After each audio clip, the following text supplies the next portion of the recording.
All right, we're on our way to get some more wood ready for today. I've got a trailer load and a truckload sewed, but I think I'll probably only be doing the trailer load today. But anyways, we're heading on our way over there. I may go ahead and get enough wood to do both. But man, I seen a nice dump truck today. I may show you images of that.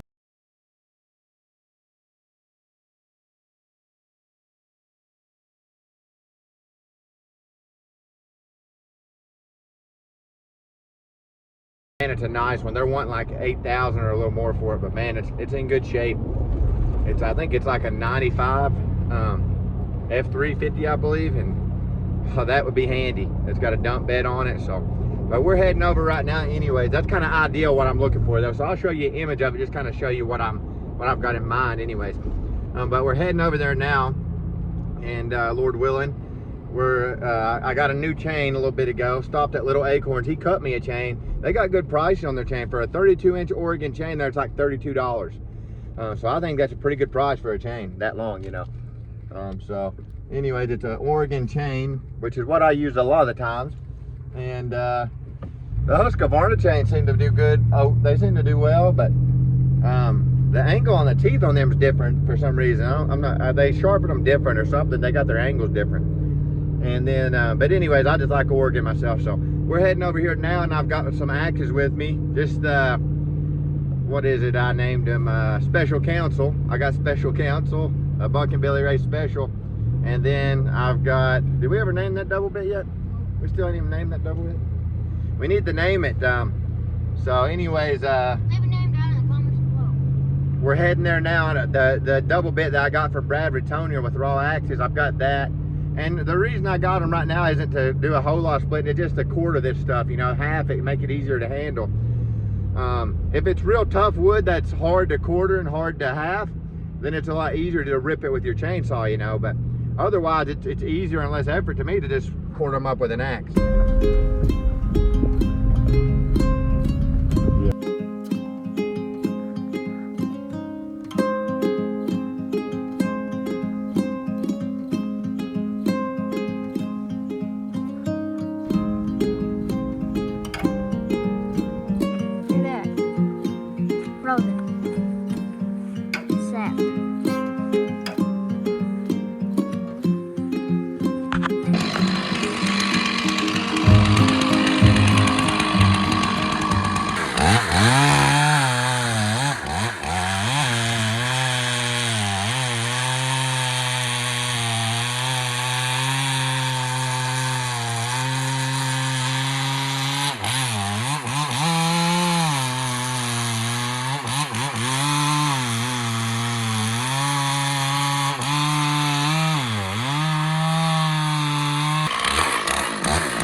All right, so this isn't the most ideal way to do this, I know, but at the same time, as you can see down there at the bottom, some of it was even rolling in the water.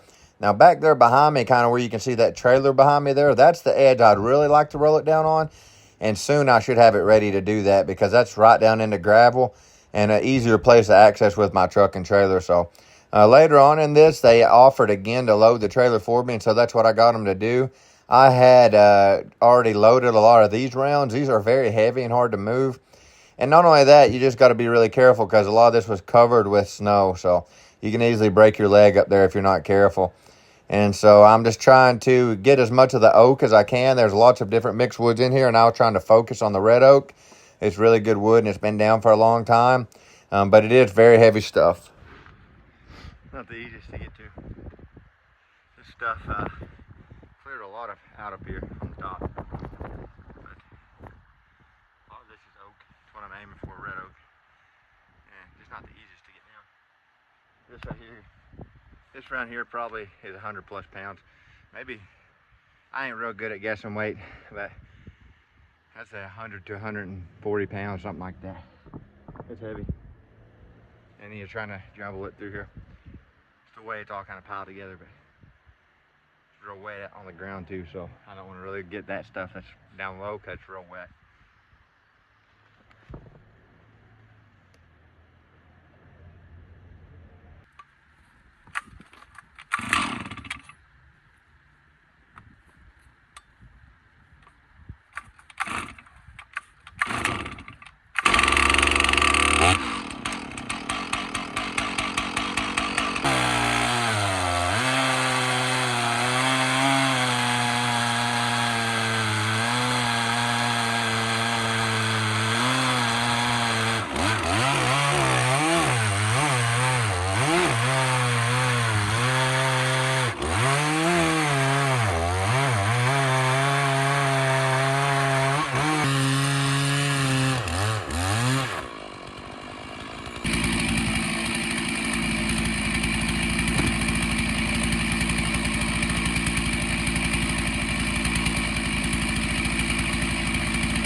All right, so at this point, I was pretty happy whenever they offered to move some of this wood for me with the machine.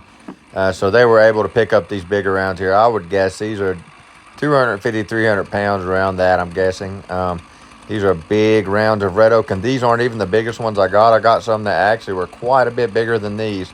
I mean, he was actually having trouble lifting it with his skid steer, and he had me cut the log in half, and then he was able to lift it. But it was a lot of weight, and it was not easy getting it off the trailer either. I'd really, I found it's a lot easier to go ahead, at least for me, to go ahead and cut them and make them movable before they're loaded on the trailer. Because if not, I get them home, you know, and then I have trouble unloading them from the trailer. So, sorry about the angle here. I had moved the camera, and this was, I think, one of the last pieces I cut right there. And then from there, he loaded what I bucked up, and then he loaded some whole logs as well. So I'll kind of let it play out, and you'll be able to see that. But yeah, it's a lot of good red oak. I think everything I got on this load was red oak. You see me cut some other woods, but that was mainly to get them out of the way and to fill some gaps so I didn't fall down in there. There were some holes, and I would cut some rounds up and throw them down in those holes. But here he is with that machine. It's got this big claw on the front, and I think that was him trying to move it the first time initially, and he couldn't do it, so I cut it in half, and then he ended up loading it on there for me after that. Oh, really?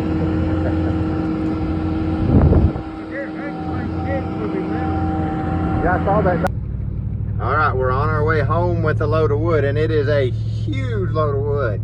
I mean, it's very big, round, heavy stuff. Like, I've got to cut it on the trailer. I can't even move it the way it is, so I've got to cut that stuff on the trailer. But Daniel saw us cutting great, so I love that 461. It's got a lot of power. And in that big wood like that, that's what you need, is something with a lot of power that can pull a big bar like that. So we're getting it home now. They were nice enough to load it for me again, and man, that's so kind of them. They said they were done for the day. Their crew leader there, the owner, he was very nice about it, and he said he was just worried about, he said, I just want to make sure that I don't drop these on your trailer because it could break the trailer floor, you know. It's only wood. But anyways, it's holding pretty good. And I don't got far to go from that tree service, but yeah, with a load this big, I wouldn't want to go real far. I'm gonna be careful going around this curve here. We got a lot of weight on there. I don't know if you can tell, but there is some huge stuff on there. So, and some of it already had cut up, you know, and Alfred came up and just offered again. He said, hey, he said he'll load some of that for you. And he said he didn't mind. I told him, I said, you don't have to. He said, I don't mind, we're done for the day, you know. And I think it helps them as well because it kind of clears some space out for them, you know, to bring in more wood. So anyways, we're heading home now, and Lord willing, I'm going to buck this stuff and then split it, Lord willing. Red oak is some great splitting, so I'll probably split by hand, let Carter use a log splitter, Lord willing. All right, so we got a huge load of red oak here. This is big wood, as you can see here. And that thing is humongous. That is a big log, and it's all red oak. I think everything that I got was red oak today, so which is good, you know. So there's no telling how much those are going to make, and those are going to be fun to split too. So, anyways, if I do it down the middle on those just for fun, because that's probably the biggest. That'll be the biggest round of red oak I think I've ever split right there. As you can see here, that is huge. I don't know if you can tell how big that is. It is a big tree. Very big. So I'm gonna have to buck it on the trailer though to even move it. I can't move that without bucking it. So a lot of this here in the front I've already got bucked up. A lot of this, it's already bucked, and then that I'll buck, and then what I'll do is I'll do a little bit of splitting because I love splitting red oak. It's fantastic to split. I'll do a little bit of splitting, and then I'll probably let Carter run the splitter while I do that. So, yep, that's the plan.